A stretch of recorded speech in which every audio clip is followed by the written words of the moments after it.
Hi everyone, welcome to my lecture on sequential art, comics, and superheroes. I'd like to start this off by answering a question that some of you might be wondering. Why learn about comics, especially in an English class? Students often ask, why do we learn this? Why do we learn that? Oftentimes teachers are a bit defensive and, they don't like being questioned. I think it's a perfectly good question. Students won't always be satisfied with the answers. I've got an answer for this. Whether this answer works for you or not, I guess we'll find out, won't we? Anyway, so why learn about it, especially in an English class? Well, first of all, just like novels, plays, poems, and films, comics are one more means that people use to express themselves. So it fits in that category right there. And if you don't think it does, that this whole thing's about building up a case for that. Next up, one can make a good argument for comics having more of a place in art class. But comics are the point where art and literature intersect, so they really belong in both. Now, one thing I've tried to emphasize many times with my English classes is to not try not to think of subjects as being completely separate from each other. I mean, if you're going to learn some literature, oftentimes you need to know a little bit of history to go along with it, to know about the time and place in which it takes place, the time and place it was written. So there's a blurry line in between English class and history class, just as there's a blurry line between English and art. And comics, they exist in that blurry space between the two. And lastly, the reason why, which honestly I think this reason alone I think is good enough, but many of our most endearing characters and character archetypes have their origins in comics.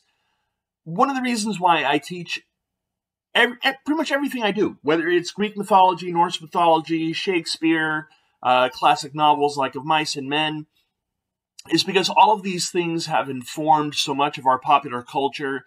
There are so many references to it. Even if you've never read these things, even if you don't know any Greek mythology, you are constantly being exposed to various references to it. For instance, you might not know anything about Achilles and his whole story, but if somebody says, hey, seems like that's your Achilles heel, you probably know that means it's your weakness. Just as if somebody were to say, hey, that's your kryptonite, or, I'm on a diet right now, but chocolate ice cream, that's my kryptonite. Somebody may have never read a Superman comic book in their entire life, but they understand what that means. That's because these characters, just like those old Greek myths, just like Shakespeare's stories, Romeo and Juliet, and so many of those lines are part of our language from that play and his other plays.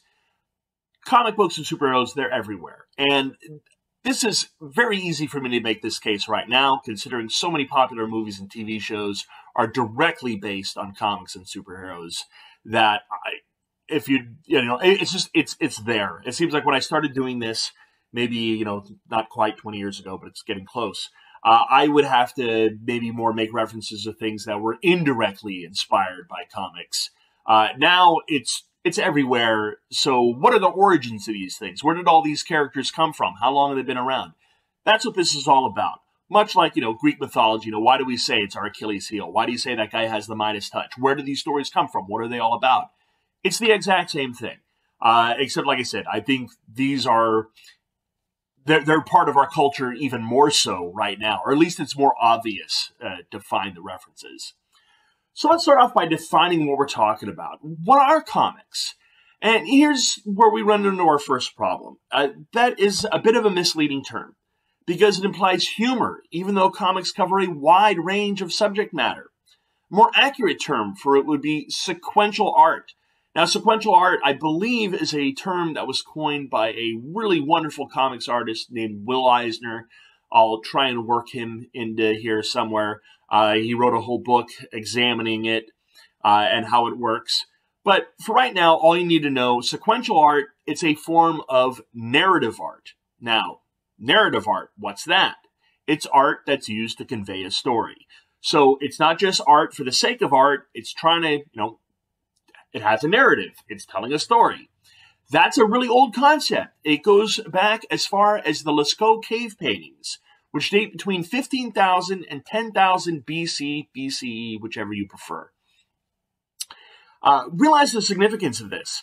First of all, that's the oldest one that we have. I mean, as far as we know, human beings may have had narrative art that goes back even further than that, but they have just, they've disappeared because of weather and geologic conditions and things like that.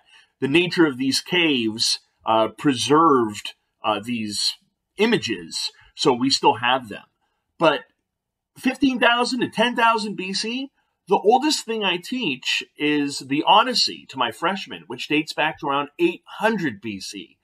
That means when the Odyssey was first composed, these paintings had potentially been there for 10,000 years already, which lets us know that one of the first ways we communicated with one another when we couldn't just speak directly to one another was through narrative art. Now, there are other famous examples of narrative art, and that would include Michelangelo's Sistine Chapel. 1508 to 1512, it's not that we don't know what date he did it, it's that it took him a while to paint that thing. It's rather elaborate. And the thing is with the Sistine Chapel is it shows different scenes and stories all in the same painting. So it's narrative, the image that you see there, you see, God giving the breath of life to Adam there. These are all images, interpretations of stories coming out of the Bible. It's not necessarily, you take this image and you follow over to this one.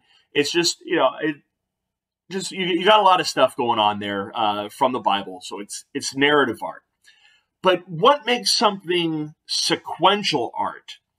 Sequential art, it differs from other forms of narrative art because it uses juxtaposing images in a deliberate sequence in order to convey the story.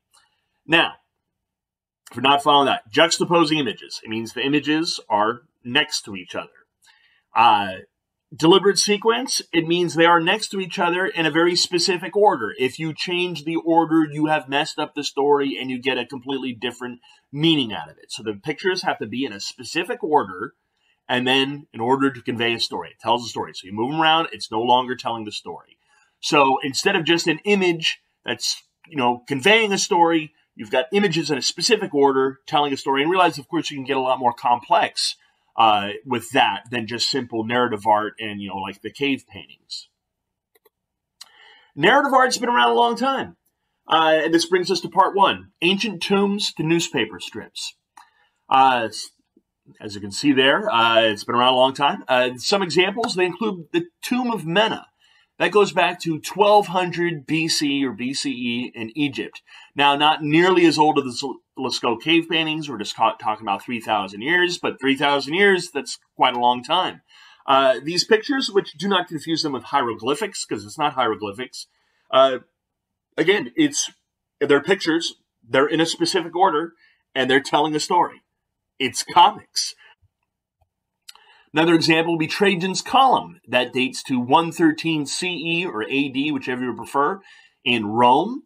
You can see the pictures there. I guess we could technically say that perhaps this is the oldest 3D comic, since they are carved into the column there.